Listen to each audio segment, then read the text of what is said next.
Good morning. Again, my name is Paul Erickson, Erickson. I am Bishop of the Greater Milwaukee Synod of the Evangelical Lutheran Church in America, which has over 120 congregations and 70,000 members in the 7 counties of southeastern Wisconsin.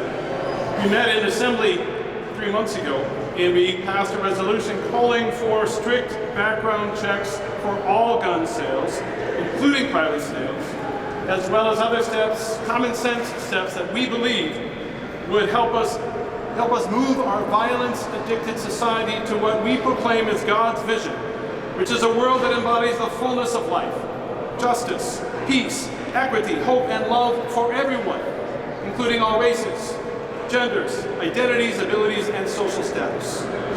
Now, I realize that much of the attention of our recent focus on background checks and other gun control measures has been fueled by all the attention that is given to the terrible mass shootings in California, Texas, and Ohio, adding their names to the long and tragic litany of places that have suffered such violence.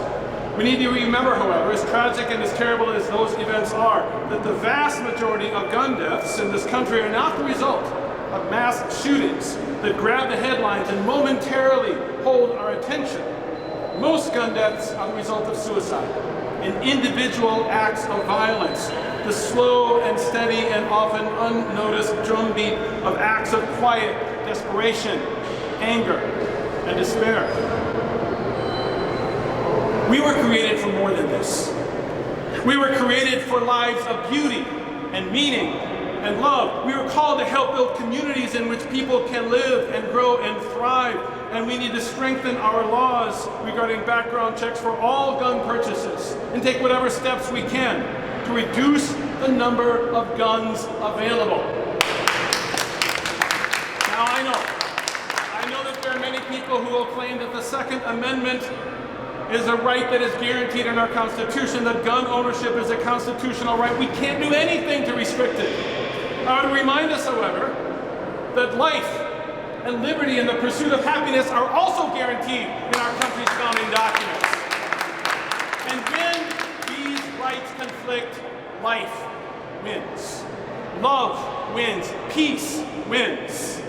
And I would argue that the foundational documents of our sacred texts, the scriptures that give voice to our deepest yearnings for all of creation, for generation to generation, are clear that we must do what we can to give life a chance, creating an environment in which everyone can live safe and sustainable futures, building the communities of peace and nonviolence, equity and justice. We need to change gun laws now.